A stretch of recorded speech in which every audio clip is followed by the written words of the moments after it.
Purdue Pharma laid off its entire sales team this week, now only on CBS This Morning. A former Purdue sales rep claims the drug maker downplayed the dangers of opioids even after pleading guilty to a felony charge of misbranding. Purdue's 2007 settlement with the Justice Department included more than $630 million in fines. But 24 states and more than 400 cities and counties are suing Purdue and its competitors, accusing them of fueling an opioid drug crisis that's killed more than 200,000 people.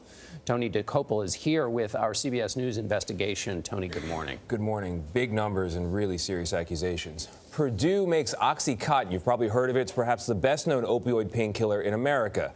In 2007, the company admitted to falsely selling the drug as less addictive than rivals. But now a former Purdue salesperson tells CBS News the deceptive sales did not end there.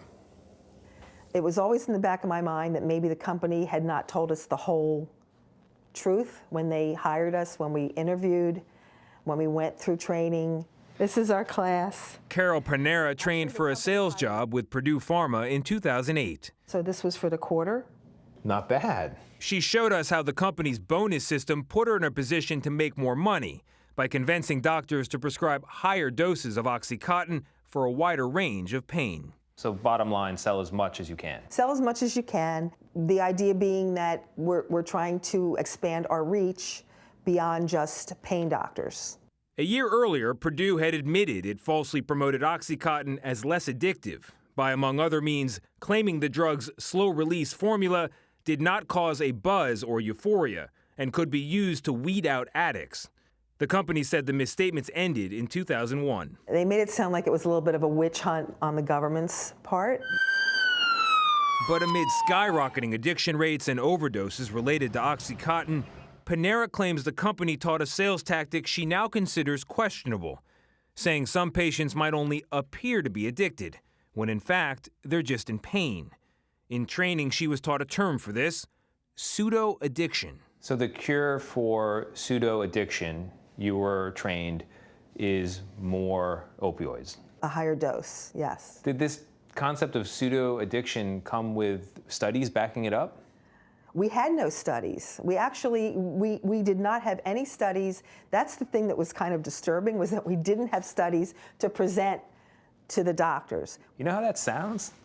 I know. I was naive. A 2015 study published in Current Addiction Reports found no empirical evidence to support pseudo-addiction as a diagnosis.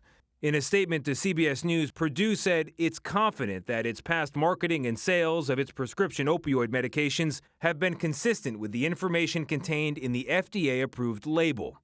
But the word pseudo-addiction doesn't appear on OxyContin's label. And a spokesperson for the FDA said the labeling is not intended as a discussion of pseudo-addiction. A big lie is real easy to explain. You know, you just come up with a ridiculous term like pseudo-addiction. Oklahoma Attorney General Mike Hunter is one of 24 AGs suing Purdue and other opioid manufacturers.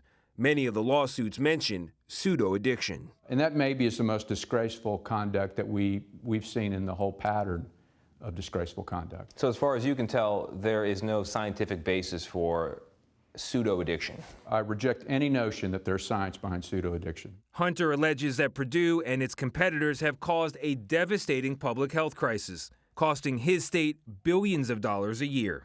Do you think this is an epidemic that begins with Purdue Pharma and OxyContin? Yes. That's the start of it all? Yes. Purdue has reportedly been in discussions with multiple states for a global settlement of lawsuits. But Hunter says he's not interested in joining those talks. I have no confidence in that process. I have confidence in our lawyers. I have confidence in our laws. I have confidence in a jury of Oklahomans. Carol Panera, who quit in 2013, says she hopes the drug maker is held accountable. I think they misrepresented to the public. I think they misrepresented to their salespeople. And yeah, I think it was just a big charade. To what end? To making money. To making money. Do you regret the 5 years you spent with Purdue Pharma?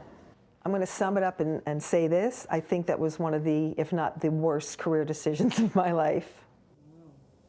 In February, the company said it would stop training salespeople to sell OxyContin, and this week it announced it would stop making sales calls for the rest of its drugs. Purdue says it's diversifying beyond pain medications, working to develop new drugs to treat cancer and central nervous system disorders.